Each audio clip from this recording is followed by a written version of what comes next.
Members of the company, this is your Places call. Places, please. Places for the top of the podcast. Places, please.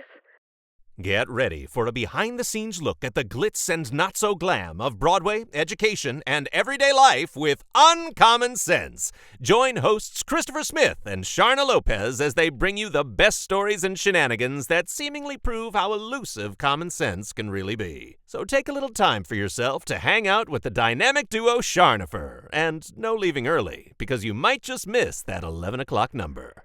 Stand by music. Music, go. Uncommon sense, the 11 o'clock number.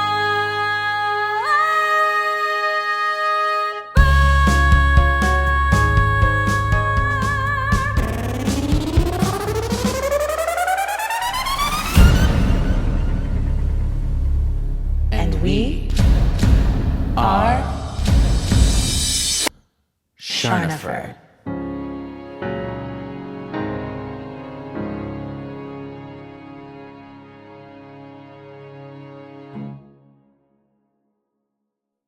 I was just trying to make sure we were prepared, but here we are. You're doing a pre-count for us. I like it. Sharon is like, don't start counting until it counts in, you guys. I mean, it should be. All right. Should be ready. Hi. We are. Hello. Hi, Charnophanz. We are back this week, and as promised, we have the fantabulous Elise Arndt with us again. Oh, fantabulous. Yeah. I like it. Yeah.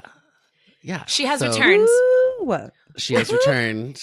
Because, man, we cut off that last episode, Christopher. We cut it. Yeah. And we left people on a cliffhanger, and now they're like, I'm sorry, where's episode 2? So here you go, folks. Episode 2. Here we are.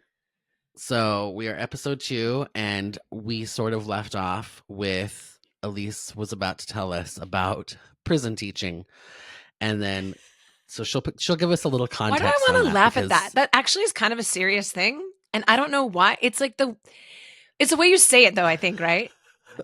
Well, sometimes I'm like, I'm coming from prison, and people like don't understand, but I am actually coming from the prison, and so it takes me longer to get places. Yeah. It takes her like 3 hours just to get out of the prison. Yeah, to get out. But yeah, so I do some really cool work with actually through Segerstrom Center for the Arts. They have a really awesome program called the Casson Promise, and it launched last year, year round, but they have done a really cool program called Summer at the Center for the last, I think, 30 years, where they do it's like a summer camp vibe, but for kids who have been through the system or kids who are just struggling to keep up academically. It's historically underserved youth usually. And they reach out to Access, which Access is basically the alternative high school programming in California. So a lot of kids who just were experiencing large numbers of truant dates, kids who have fallen behind in school, and they have been able to do this really awesome summer camp every summer. And they do dance, they do acting, they do musical theater numbers, and it's been really successful. So the family that funded Summer at the Center decided that they wanted to try to expand the program to a year-round program and see if they could, create the same amount of impact. And so that started last school year. So I was on their first team of teaching artists. And they kind of have been in a developmental phase, I would say, the last year, but they service access sites, they service juvenile detention centers, they service 24-hour emergency shelter in Orange County. They service Boys and Girls Club organizations. They service a lot of different things. That's so Big many. Brother, Big Sister. So it's been a really interesting program to be a part of. But what's the age range that you usually have and when you go? In juvenile hall, you can be with anybody who is 13 to 25. I'm normally with I would say the last couple units I've worked with, there's been, I would say that median age is 16. But Yeah, they try to section them off by ages. So they have the younger kids in a section and the older kids in a section. And yeah, when I work at Access, they have a lot of kids who are just kind of in that last stage of trying to get their GED. So we'll have like 19-year-olds as well. Okay. Yeah. And then at the shelter, it's anything. Like we now have broken it off. So the 24-hour emergency shelter in Orange County, there's only one in Orange County that services the whole area. Wow. And so there's a lot of kids. It's a very full shelter, and it's for kids who have been taken away from their parents. So either CPS has taken them or they have been like taken by police. And that can be anywhere from like 6-year-olds to, 17. Yeah, And maybe are they just turned 18.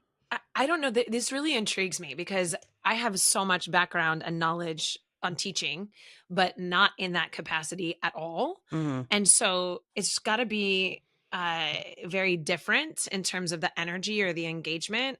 Do you find that these people are excited to see you and are willing to engage, or is it sort of the opposite of like, I don't really want to be here. Why are you making me do this? Yeah, I think it's interesting, like, because of course, like working at OSHA, you get like this, the majority of the kids are like super excited about musical theater and the arts, right? So it's like, yeah, sure, everybody, we all have like the one or two kids that like maybe don't want to be there, but I would say on average, they're all super interested. Sure. She's back. She's back. My dog, my dog agrees with that statement. Great. I would say within the other programming, it's very much kind of like hit or miss. And I think no matter what class I've been in, the first class is kind of like a test, which I understand. I think a lot of it is kind of this idea that a lot of the adults in their life have let them down, and there's not a lot of trust with adults. So they don't necessarily go into an environment with other adults thinking, oh, these people are going to be cool. They go in thinking like, I have to have my guard up. I have to figure out how to get out of the situation. So I always say you just kind of have to meet them where they're at. I would say all of my classes at some point have turned a corner, but I do think that's like a gift that not everybody has. I think I do have a special gift with these specific groups, and I don't know if I necessarily knew it before I started teaching there, but I have gotten that feedback. And I think a lot of it is just not trying to make it something that it's not. Like we're not trying to make them actors or, we do these different kinds of classes. We do a storytelling class, which I actually teach.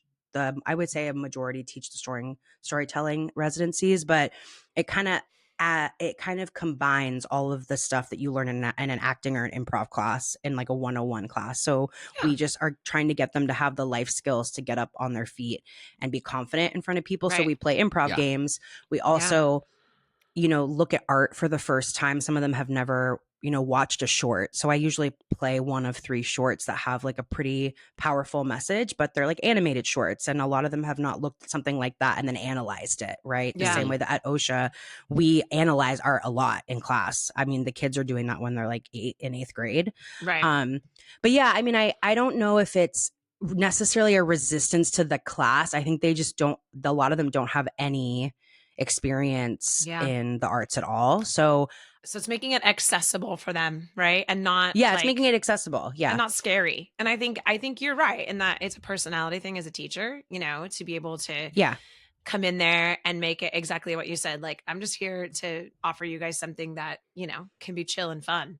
And I can imagine after that first class, then being like, okay, they got to read on me now. And they, probably maybe. And there's like a lot of boundary, there's a lot of boundary pushing. They're like, can we scare this lady? Can we make her gas? So for me, I'm always, whenever I teach with someone else, I'm like, the less of a reaction you have to what they say, the better. They are like, oh, she's not like flinching when I talk about whatever. But they do have a code of conduct they're supposed to follow. Like, they're not supposed to be talking about drugs or alcohol or crime. And so sometimes they'll slip it in to test the person, and you just kind of ignore it and move forward. But at the end of the day, it's it's funny, but it is just teaching any other class. It's just a different group. you know? Yeah. But they definitely, structure is important. I feel like we talk about that a lot when we teach in general, but it is the same thing. Like they need structure and they need like accountability and consistency. And I think it means a lot to have like that. I mean, that's yeah, it's really cool. I think we get kind of stuck in what we do all the time. I have a really good friend who does a program similar for special needs students or children and young adults. And it's interesting just to watch, her teach in a traditional classroom and then to see her teach. It is a lot of it crosses over.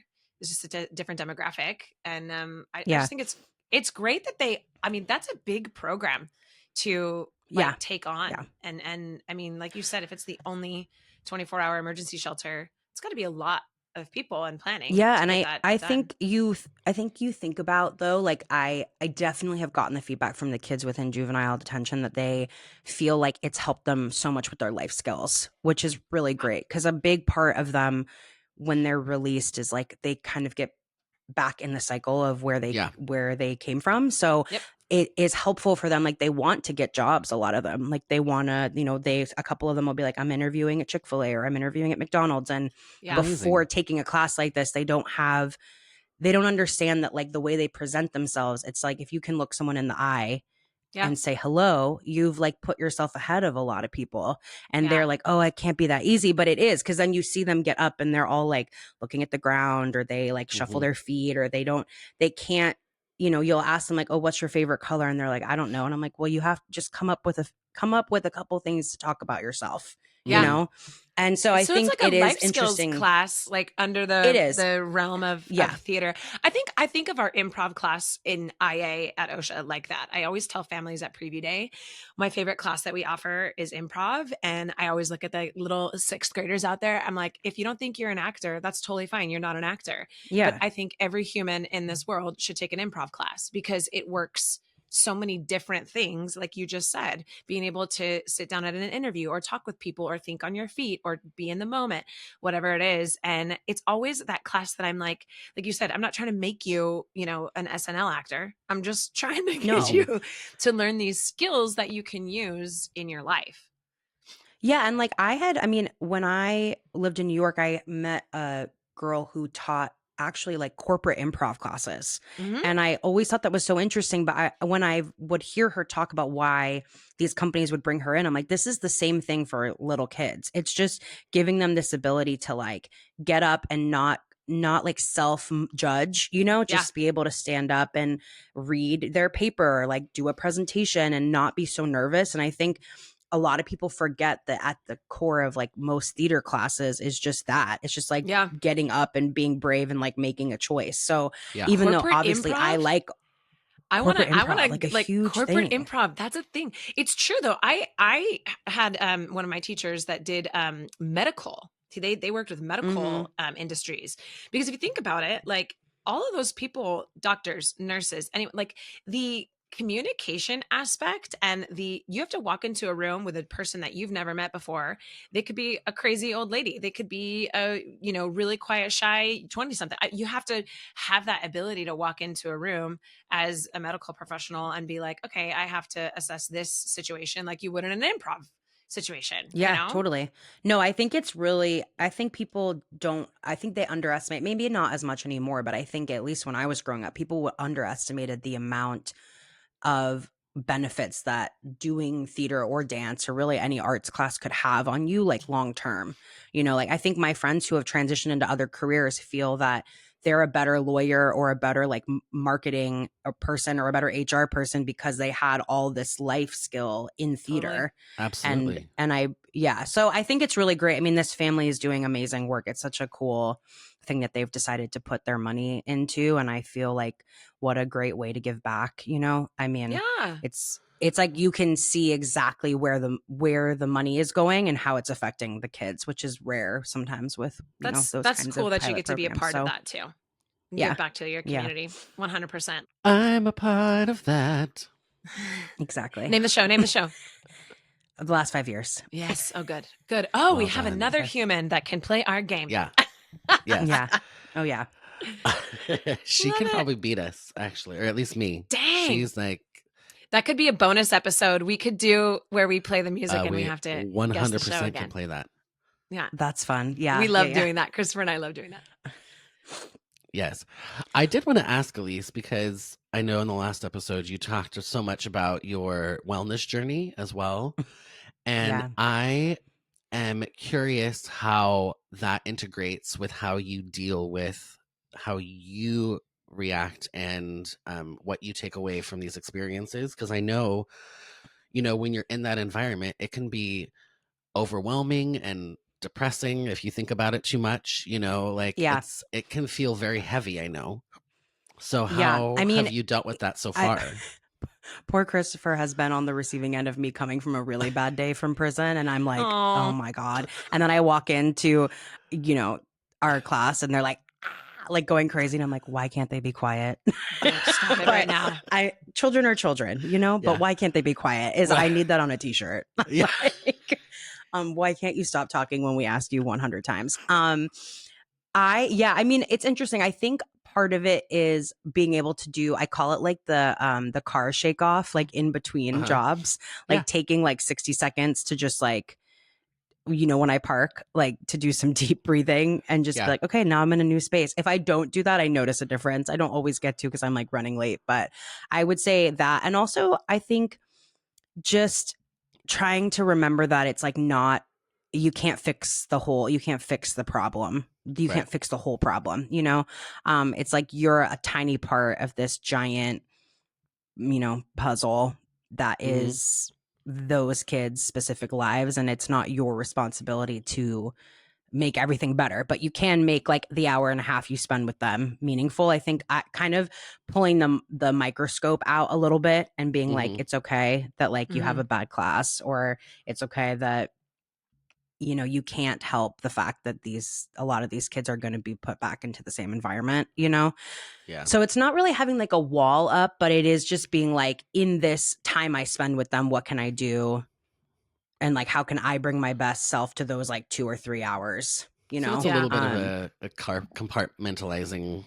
Yeah, exercise. Totally. I mean, I've learned a lot more about obviously the prison system, the foster care system, the shelter system than I ever knew. And I actually think it's probably why so much of the world, especially in the US, doesn't necessarily understand a lot of these procedures that happen, because it unless you really live it or go through it, you just don't really hear much about it.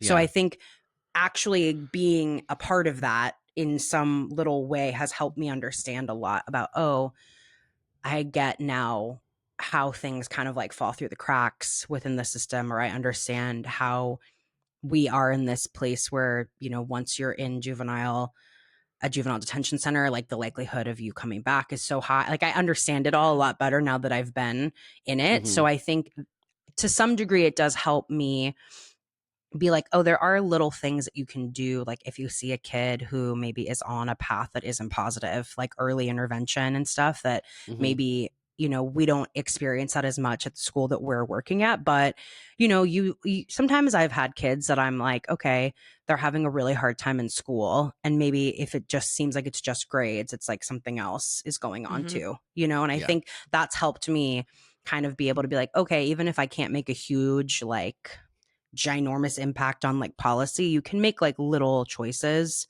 that help your students. So I think that helps me, I guess, handle it. I mean, if you think about it too much, you're just what the heck? It's such a big... It's kind of in the same vein of I constantly and maybe less in the last few years at OSHA, but I'm a big reminder to the kids of what a privilege it is for them to be there and how good they have it. And sometimes when they're being whiny little butts, I'm go, then just go, I did say whiny little butts on the podcast, but I say it all the time.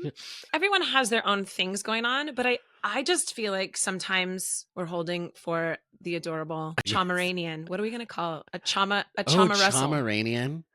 Chomeranian. Russellanian. I know, and she's Miss cute. Sharna was saying something really nice, and then I'm sorry, but you have little freckles on your nose. Hi, baby. Oh, she said a real baby, which I love. was just saying, I think it gives perspective for you as a teacher also. Like I have a friend who teaches like in low income inner city. She goes around and she works for Kaiser, and they have a program similar where they serve the underserved communities, and they come in and they do things. And hearing her stories, you know, and I don't know, I think it also then probably gives a little bit of perspective for when you do come into a classroom of, yes, privileged children, but some maybe not. Yeah. Just to be like, hey guys, really be, I'm just constantly reminded every day at our school, like, this is a gift and you should be really grateful, because especially even with the lottery switch at OSHA, but when it was auditioned based, I would always tell the kids, like, how many of you had a friend who auditioned? The dog doesn't like my story. Maybe we should just like switch subjects. Maybe it's because Elise stopped talking. Like maybe she just wants to hear you keep talking. Yeah. I think she hears my dad. So she's like, oh, time to say hi. Time to say hi. Love that. Anyway, no, I'm just saying, I think it's a good reminder for our students to be like, hey, you've got this opportunity in front of you. Don't waste it. Yeah. And I think with the wellness thing, it's interesting. Actually, a lot of the kids in all the, in the different like places I've worked, I think a big thing I noticed that is different than our students is like they do not have a lot of impulse control, which is like part of the reason they've ended up in these situations. Yes. But a lot of that comes back to like nervous system regulation. I mean, we could get like really scientific about this, but they have never had like, they've never lived in an environment where their nervous system has been like regular. Mm-hmm. Yeah. So it's like they're always living at a very heightened space. And so I think knowing that when you go into those environments for me is really important, because naturally you kind of match that. Like if you're in an environment that's on edge, your body's natural instinct is to do that. So I try really hard to like come in like extra zen, and they're like, who is this lady? And like, why is she so calm? But it really helps like regulate the room. And I noticed that with our kids, like in the sense that everything feels really safe, even if they're like excited or over, like, you know, just a little crazy. Their nervous system doesn't feel that way. Yeah. So that's a really interesting thing I've definitely been able to kind of like pick up on, is that a lot of the kids have lived consistently in fight or flight. So they tend to like lash out more if they are wrong. Like if they don't get something right in a game, they get so mad. And I'm like, we're playing a game. Like, who cares?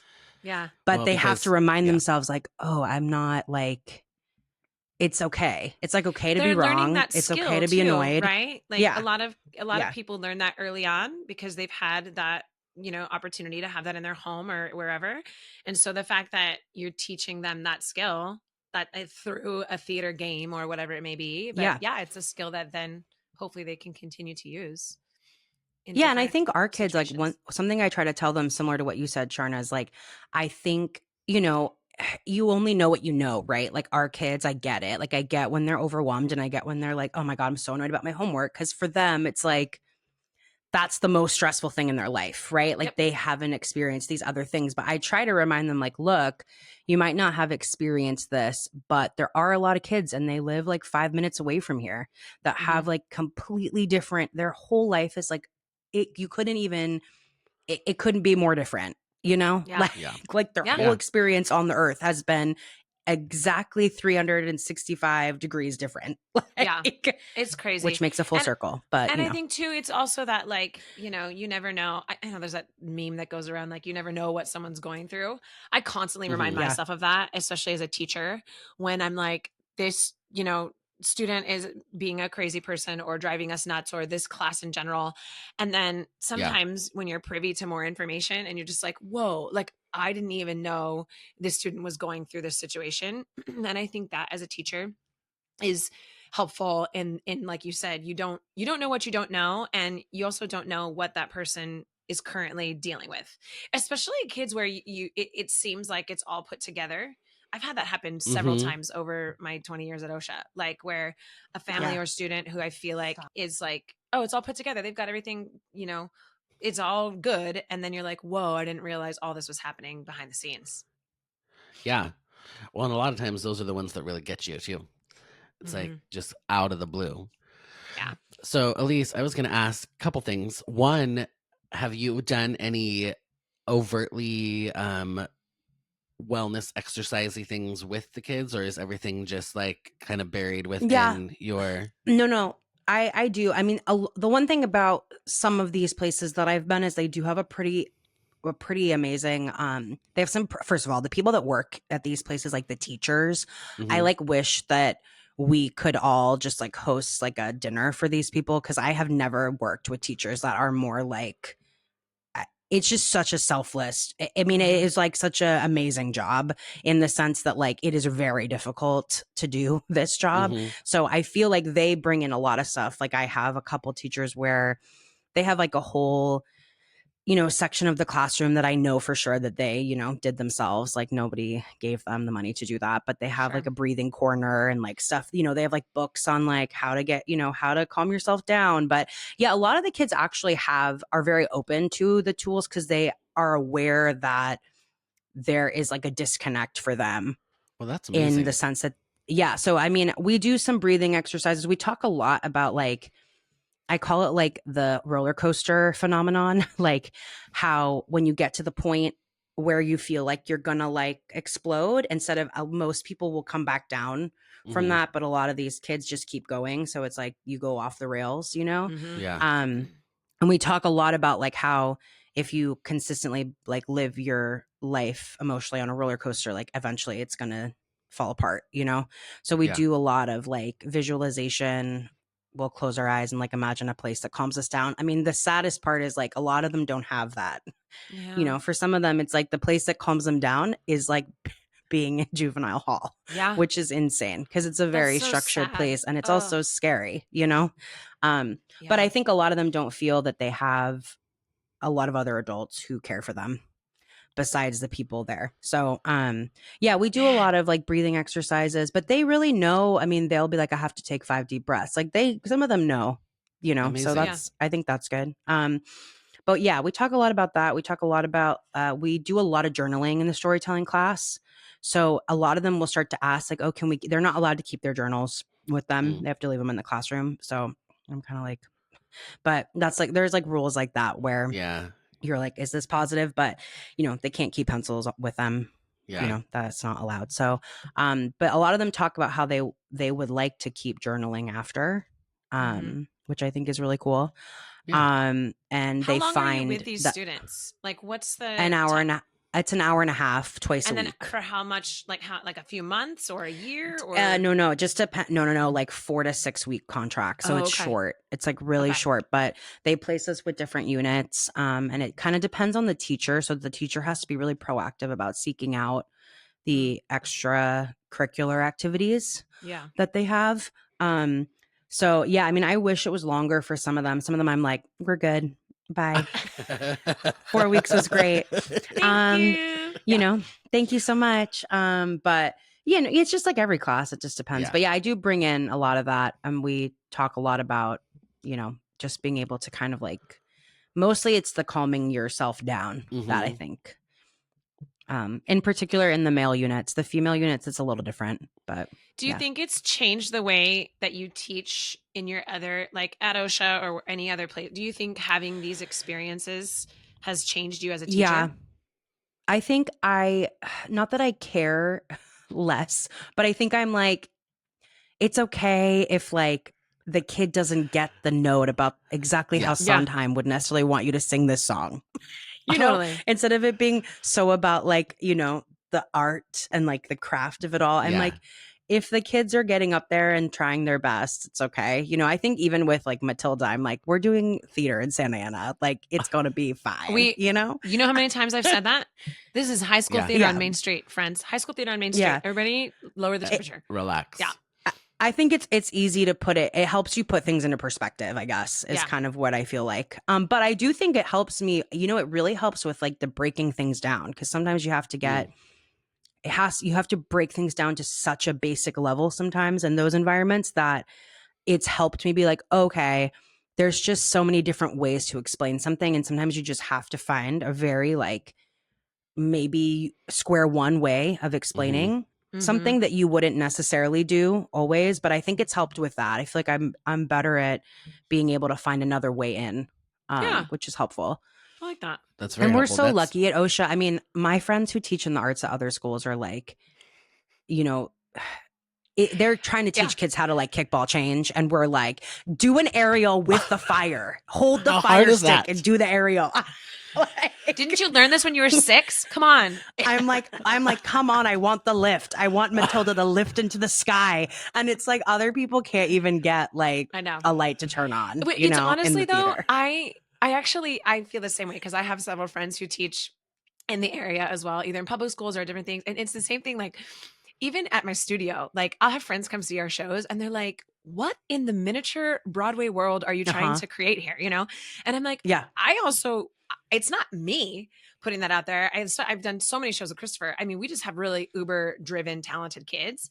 But I had a few friends come see Little Mermaid this summer and they're like, so this is not youth theater. Like, this is not, I don't know. Like the youth theater we see, it's like Joey standing backward in upstage left, super far, 100%. Not saying the right thing. Wearing like wearing the wrong costume. Like came on stage and out, like a total, crying or like laughing and waving at their mom in the third row. And I'm like, that's normal. Well, that's why I like invited my friends to Matilda. Cause I was like, I mean, it's not like going to see, I was like, it will be good. Yeah. Like it'll be entertaining. Yeah. It'll be good. It's not like when you go see your friends in their high school production of like Phantom of the Opera and you're like, wow, Christine is singing the entire show a half a step off key, like the whole show. And I've seen that show and it's fine, but it's like, it's not fine. That's my favorite. It's not I've seen that show and it's fine. But haven't we all seen those shows? Like, you know, when you sit down in a high school theater and you're like, oh, here we go. Okay, lock in. We're going to lock in because this is going to be 2 hours of kids living their dreams, but it's not my dream. Yep, not my dream.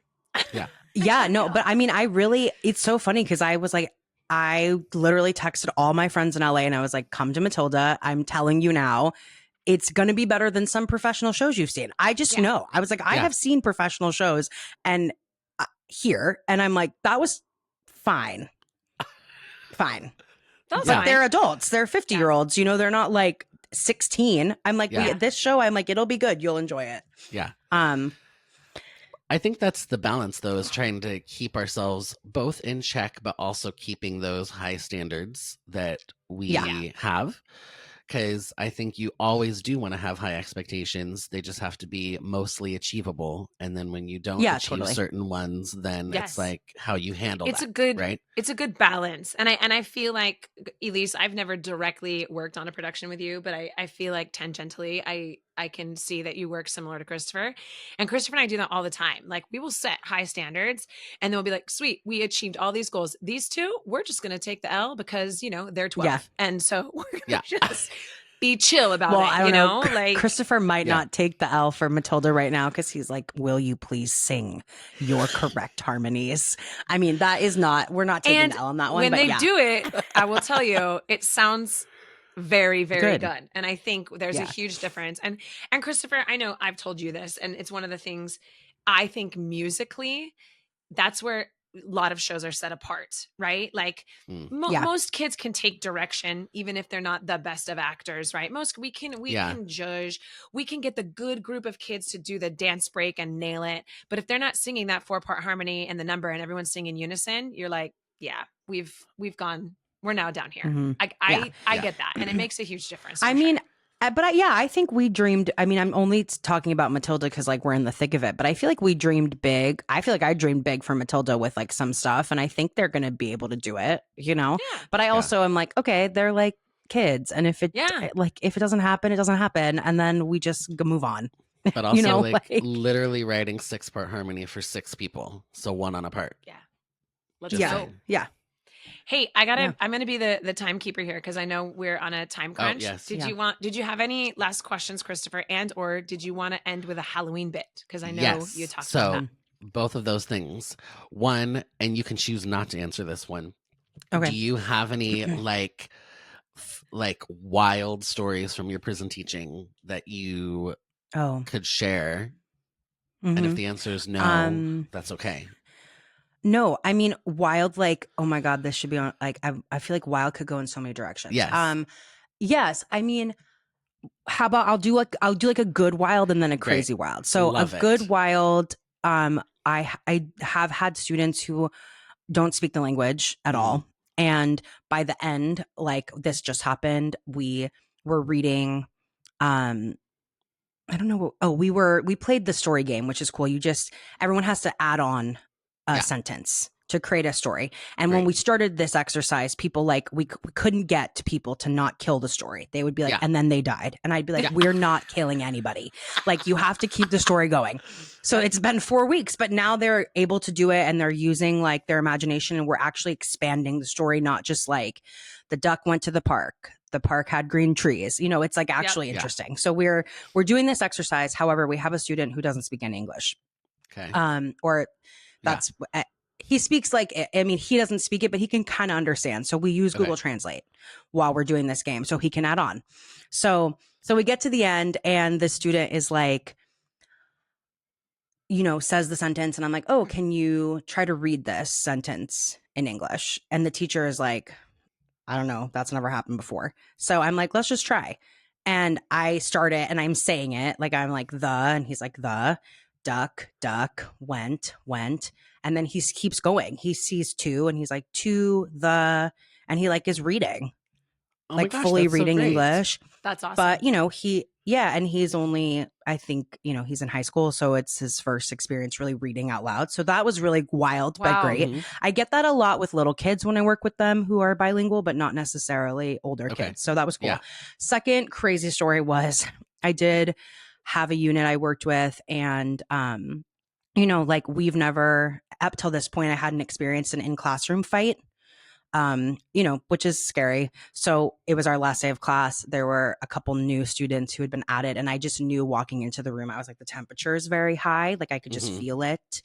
And like within 3 minutes, we have like two kids just like going at it. Like physically. And what do you do in that situation? Like what's your protocol? We're supposed to just do nothing, like no reaction, but then the teacher like calls it in on a walkie-talkie, and then like all the parole officers come in.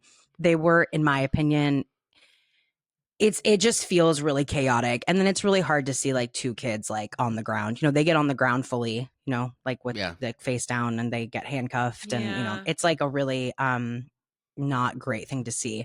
But also you're kind of like, you guys are like pipsqueaks. This little pipsqueak really took on this kid. And I'm like, well, that's the first lesson you got to learn here is like, you're so small and that kid was so big. Read the room. So friend. it's like, if you're gonna fight, like you got to learn how to fight better. like fight with your words, because you're not gonna make much of a dent physically, little guy. Yeah. So like that was probably the wildest. And I work with somebody who it's really nice to work with him, because I think for me, having like a male presence is really nice in those environments. But also he's also really good at kind of like maintaining calmness. I've worked with other people where I know that would have like not happened. So I feel like we kind of work really well together. But yeah, you just have to be so calm, although it is really alarming. And all the other kids are trying to not get involved because they know they're going to get in trouble. But like, it's really hard when somebody's like coming after you. My goodness. So yeah, those are my wild positive and negative, but love. Yeah. Well, thank you for sharing. Yeah. So a quick turn, because this is our Halloween episode, if you will. So I want to know, yes. If you're watching, I'm wearing my Halloween sweatshirt and I'm so excited about it. And I brought my Halloween mug. Yeah, you really showed up. I don't have a Halloween mug. I don't have a Halloween mug. I'm here for all of us. I'm here for all of us. Give thanks. Give thanks. So I have a question of, what is your favorite scary movie? Or do you like scary movies? Ooh. And then, or like a top. Doesn't have to be like your favorite. And then also favorite Halloween candy. And do you like dressing up for Halloween? These are the 3 questions. Yes. Great. Okay. Cool. Great. So, favorite scary movie? She's thinking. I think the thing for me that's interesting is I don't love like gore. Okay. I don't like the gore, and I don't like the like slasher kind of movies. Okay. Like I'll sometimes watch them if like everyone's watching it, but I don't choose to watch that. So The one movie that I did get on board with. I mean, I used to watch The Ring with my best friends all the time. I feel like that was So our like the paranormal, supernatural, scary is your thing. Yeah, I guess. That just comes to mind because I feel like I have so many memories of watching that with my like friends in high school and college. Yeah. Like we would like put it on. But the one movie that scared the absolute every life out of me. I had to walk out of the theater was that movie where I think is it Liv Tyler, and it's that house in the wood. It's the Strangers. And there's like somebody in the woods killing them all. No. I left within 10 minutes of that movie. I was like, goodbye, all of my friends. We went with a huge group, and I was like, I'll be waiting outside for the next hour and a half because I cannot do this. Elise, I think I'm similar to you. I don't like the gore. I don't like the torture, that kind of stuff, like the slasher movies. And I do not like movies that I feel like could possibly occur. Right? Like, for me, if it's like some crazy alien stuff, I'm like, let's go. This is crazy. If it's something that's like they're locking people in a house in the woods, I'm like, nope, I don't need that. So that for me, and I'm going to just hijack your question. Halloween, the movie's Halloween. When I was little, I watched it too early. Like I was, I think maybe in 3rd or 4th grade. And I literally had nightmares that Michael Myers was coming through my bedroom window. And then even on Halloween, because that could really happen, right? Like you could be walking outside trick-or-treating and this homie in a mask is really there on Halloween night. And it got in my brain. I can't do it. I would have left the theater too. We would have been friends. It's called The Strangers, and it is really. I ended up watching it later on in life, but it is really horrifying, and it could definitely happen. So I was like, no, thank you. So that's probably. I don't know if I mean, things that can't happen, I'm more into. But I loved The Ring. I remember every year we would watch it, and someone would inevitably like hide and scare a friend. Like it was just like something that we always did. So The Ring, my favorite Halloween candy. This is such a good question. Okay. Almond Joys. Weird. Really? I feel like not a lot of people love Almond Joys. And then the big, like the Reese's peanut butter cups, but like the king size Reese's peanut butter cups. If you ever had a house that like had those, you were like, oh yeah, cool. Those are probably my 2 favorite Halloween candies. I want to talk about Reese's peanut butter cup just real quick because here's the thing about Reese's. Love them in any iteration, pretty much. Ice cream, cookie, But I think you need at least the regular size peanut butter cup because the ratio of chocolate to peanut butter is better than in like the mini I'm going to cups. disagree. I like the little ones that you can just pop in one bite. I like the minis. Yeah. But I think because it's the ratio. Are we allowed? The convenience aspect. Are we allowed to even give those out anymore? Everyone's allergic to everything. Oh, I know. You're not supposed to. Yeah. I mean, I don't know. I don't give out. I mean, I'm not handing out candy this year because I work a party, but I love dressing up. Dressing up is in my top like 3 favorite things to do. Not even just for Halloween. Like I love like a themed party. I love a group costume. Yes. I want to be the person that like goes on an anniversary or like, you know, like 10-year college anniversary trip that's passed. So let's whatever, 20-year and everyone has a matching t-shirt. Like I'm that person. Like I want matching costumes. I like it. I'll do that. And I love doing group costumes. Okay. Like really unique group costumes. That's fun. So that is fun. I love dressing up. Well, there you go. I love it. That's definitely OSHA Halloween. Like I always like I wish we worked on Halloween. I know. Yeah. I know. They changed that. We used to have conservatory on Halloween. Yeah. And we got I'm working a done, party but it this year, didn't so matter. It was fun. We'll get dressed up, but that'll be fun. All right, friends. Well, thanks for joining us for another episode with the Elise Arndt. Thanks for listening. The fantastical, what'd you call her? Fantabulous? Fantabulous. Thank you for having me. It's been fun. Thank you for having me. You guys are so fun. I didn't know that this whole side of your work, I didn't know anything about it. So it was really interesting. Thank you for coming on and sharing that. Oh. I love you guys. Charnophanz. You guys are the best. Thanks for listening. You're the best too. Like and subscribe on YouTube. Follow us on Instagram at Charnopher Official. Check out uncommonpod.com to learn more about us or maybe get some merch. And on that note, Charnopher and Elise out. And Elise. Charnopher and Elise. Yes. Out. Charnopher Elise. Wow. That went well. Charnopher Elise. Yeah. Charnopher. I love it. That reminds me for Elise. Oh my God. Okay, gotta go. Yeah, we gotta go. Gotta go. This concludes another episode of Uncommon Sense. If you're ready for more of this fresh, hilarious, and unique perspective on the world of entertainment, education, and life, be sure to subscribe right now to catch every episode. If you gasped, laughed out loud, or even snorted, share the show with your friends and aspiring entertainers because, let's be real, sharing is caring. For more Charnopher, tune in to their witty insights by checking out the website uncommonpod.com or connecting on social media. Tune in next week and get the real insider scoop on another episode of Uncommon Sense.